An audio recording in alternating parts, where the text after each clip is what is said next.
कराड येथील युवा लेखक पत्रकार अभयकुमार देशमुख यांनी स्वतः लिहिलेल्या कादंबऱ्यांचा हार अर्पण करत केलं अभिवादन।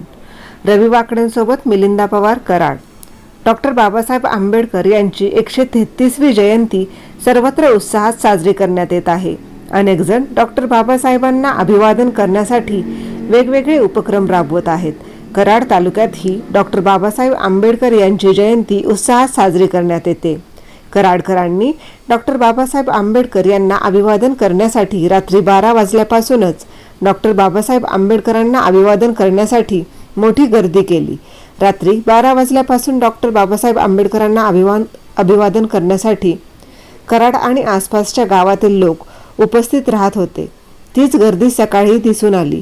कराडमध्ये लेखक पत्रकार अभयकुमार देशमुख यांनी सुद्धा एक वेगळा उपक्रम राबवला।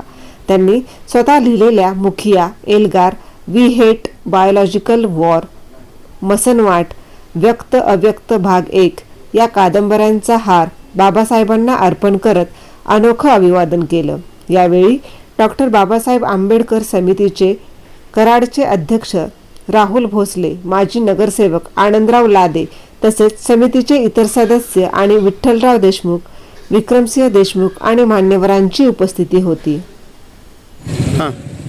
नमस्कार, मी पत्रकार लेखक अभयकुमार देशमुख। आजचा हा दिवस आपल्या सर्वांसाठीच खूप महत्त्वाचा आहे, कारण की अनेक पिढ्यांच्या जो आपल्यावरती अन्याय होत होता त्या अन्यायाला दूर करण्यासाठी बाबासाहेबांनी आपल्यावरती अनंत असे उपकार केलेले आहेत। त्यांच्या लेखणीतून एक संविधान साकारलेलं आहे, जे संविधान आपल्या गोरगरीब आणि सर्वच समाजासाठी उपयोगाचं आहे।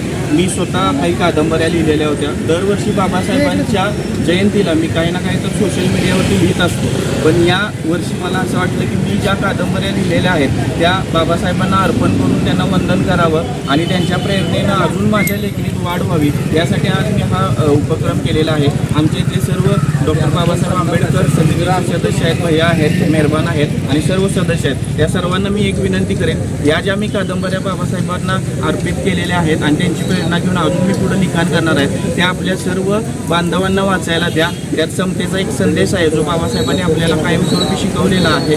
जो संदेश मी सुद्धा माझ्या लेखणीतून लिहिण्याचा छोटासा प्रयत्न केला आहे, कारण की ज्ञानाचा महासागर आणि मी यामध्ये खूप मोठा फरक आहे। कारण की बाबासाहेबांच्या तसूभर सुद्धा माझा अभ्यास नाही आहे, कारण की त्यांचं जे शैक्षणिक नॉलेज आहे ते शैक्षणिक नॉलेज आपण आत्मसात केलं पाहिजे आणि वेगवेगळे उपक्रम करून बाबासाहेबांनी सांगितलेलं आहे, पहिला पोटाचा प्रश्न सोडवा, नंतर तुम्ही कार्यकर्ता बना। म्हणजे उपाशी पोटी जो असतो तो कार्यकर्ता लाचार बनतो असं बाबासाहेब म्हणतात। म्हणून मला सतत प्रेरणा मिळते। त्या प्रेरणेनं आज मी आपल्या कराड शहरामध्ये बाबासाहेबांना माझ्या ज्या काही 5 कादंबऱ्या लिहिल्या त्या अर्पण केलेल्या आहेत आणि यापुढे सुद्धा ज्या कादंबऱ्या लिहीन त्या दरवर्षी मी या ठिकाणी येऊन बाबासाहेबांना अर्पण करेन।